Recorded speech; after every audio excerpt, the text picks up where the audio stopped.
అంగన్వాడీ టీచర్పై లైంగిక వేధింపులకు పాల్పడిన జీదొంతమూరు ఎంపీటీసీపై చర్యలు తీసుకోవాలని అనపర్తి మాజీ ఎమ్మెల్యే నల్లమిల్లి రామకృష్ణారెడ్డి డిమాండ్ చేశారు.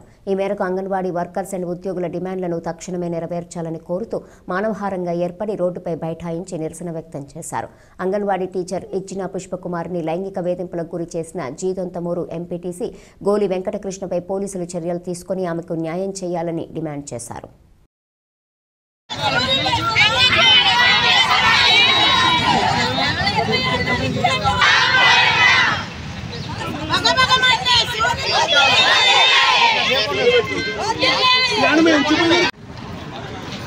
ఏదైతే ఈ గ్రామానికి సంబంధించిన నాయకులకు కానీ మండలానికి సంబంధించిన నాయకులకు కానీ ఆయన ఇచ్చిన ఆదేశాలు చాలా వివాదాస్పదం.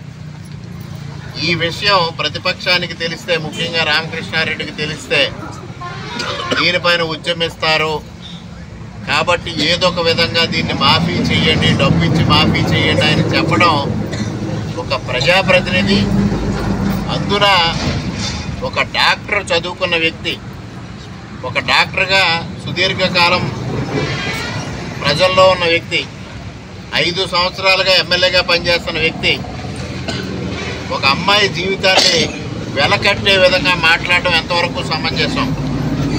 తన పార్టీకి చెందిన ఒక ప్రజాప్రతినిధి ఒక అమ్మాయి పట్ల ఈ విధంగా వ్యవహరిస్తే మందలించాలి, పార్టీ నుంచి సస్పెండ్ చేయాలి, తక్షణమే క్రమశిక్షణా చర్యలు తీసుకోవాల్సిన వ్యక్తి, నియోజకవర్గానికి చెందిన ముఖ్య ప్రజాప్రతినిధి ఈ విధంగా నాయకులను ప్రోత్సహించి ఆ అమ్మాయికి వెలగట్టి ₹1,00,000 బేరవాడిచ్చి ఆ అమ్మాయిని కించపరచడం అనేది ఏ విధంగా సమంజసం అని కూడా నేను ఎమ్మెల్యే గారిని ప్రశ్నిస్తూ ఉన్నా.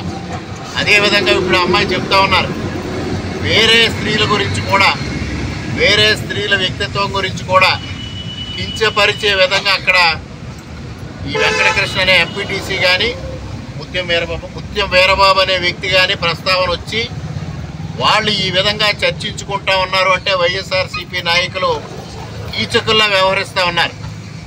వీరందరికీ ప్రధానమైన వ్యక్తి శాసనసభ్యుడు. దీనికి తక్షణమే శాసనసభ్యుడు స్పందించాలి. ఇక్కడ వైఎస్ఆర్సీపీ ఎంపీటీసీ, అదేవిధంగా ముత్యం వీరబాబు, ఇక్కడ స్థానికంగా ఇంత జరుగుతున్న 8 రోజులుగా ఈ విషయం జరుగుతున్నా దాన్ని దాచిపెట్టి కనీసం ఇప్పుడే నేను ప్రెస్తో మాట్లాడితే చెప్పారు, ప్రెస్ వాళ్ళకు కూడా పేరు సరిగ్గా ఇవ్వకుండా, సమాచారం సరిగా ఇవ్వకుండా, ఎంపీటీసీ అనే సమాచారం ఇవ్వకుండా దాన్ని దాచిపెడుతూ ఉద్దేశపూర్వకంగా ఈ కేసును తప్పుదారి పట్టిస్తున్న సబ్ ఇన్స్పెక్టర్ పైన కూడా క్రమశిక్షణా చర్యలు ప్రభుత్వం తీసుకోవాలి. ఎమ్మెల్యే తక్షణమే దీనిపైన స్పందించాలి. స్పందించినంత వరకు తెలుగుదేశం పార్టీ తరఫున అంగన్వాడీ వర్కర్స్ని, యూనియన్ అందరినీ తీసుకుని సిఐటిఓలతో ఇంకా కలిసి వచ్చే జనసేన ఇతర నాయకులందరితో కలిసి ఈ కార్యక్రమంలో మేము పాల్గొంటాం, ఉద్యమాన్ని ఉధృతం చేస్తాం, ఆ అమ్మాయికి అండగా నిలబడతాం. నిందితులందరికీ శిక్ష పడే వరకు మేము విశ్రమించేది లేదని ఈ సందర్భంగా మరొకమారు స్పష్టం చేస్తా ఉన్నాం. మిమ్మల్ని ఎవరండి పిలిచారు, ఎవరెవరు మాట్లాడారు, ఏం మాట్లాడారు? మా హస్బెండ్ పెట్టారండి, గోలి అమ్మ సర్పంచ్ గారు, వేపగాడు రాంబాబు గారు, వీరపల్లి విజయ్ గారు, ఇంకా మిగతా వాళ్ళు ఎవరున్నారు నాకైతే తెలియదు. వీళ్ళైతే ఇక్కడ ఎంఆర్ఓ ఆఫీస్లో హాజరయ్యారండి. కనీసం నన్ను కూడా పిలవలేదు, నా చర్చకి నాకు పిలవలేదు. కనీసం ఏంటమ్మా ఏం చదవని కూడా నన్ను అడగలేదు. మా హస్బెండ్ ముందేమో తనని గద్దించినట్టు మాట్లాడి తనను ఇంటికి పంపించేసిన తర్వాత ₹1,00,000 సెటిల్మెంట్ చేసేసాం అనేసి చెప్తున్నారు సార్. మేము ఆ రోజు నైట్ సర్పంచ్ గారి దగ్గర కూడా వెళ్ళడం జరిగింది. మీరు ఎలా ఒప్పుకుంటున్నారో మాకు చెప్పకోకుండా ₹1,00,000 మీరు సెటిల్మెంట్ చేయడం ఏంటి?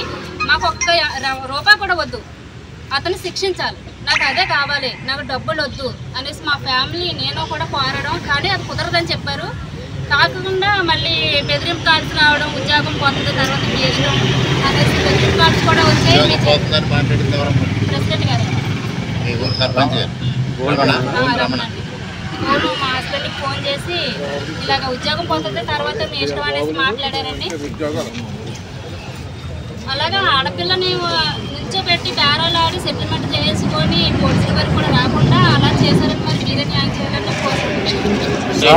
దీన్ని బట్టి రాష్ట్రంలో మహిళలపై అంటే ఈ వైసీపీ ప్రభుత్వం వచ్చిన దగ్గర నుంచి కూడా మహిళల మీద ఎక్కువ దాడులు చేయడం ఎక్కువ లైంగిక ఈ విధంగా చేస్తున్నారు సార్. మరి అంటే మన మండలంలో ఇది ఫస్ట్ ఇది వచ్చిన మండలంలో కాదండి, మన నియోజకవర్గంలో మొట్టమొదటిది లైంగిక వేధింపు. ఒక విషయం మాట్లాడచ్చు సార్. అంటే ఇప్పుడు నేను సామాన్య మహిళను కాబట్టి ఇలాగా చేశారు. అదే సర్పంచ్ ఇంట్లోనూ ఎమ్మెల్యే ఇంట్లోనూ ఆడపిల్ల ఉంటుంది.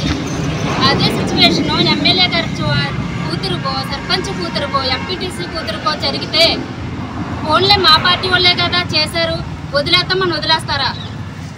ఆ విషయం నాకు తెలియదు. ఓన్లీ మా పార్టీ వాళ్ళే కదా చేసింది, మా పార్టీ వాళ్ళే కదా అమ్మాయిని అడిగింది.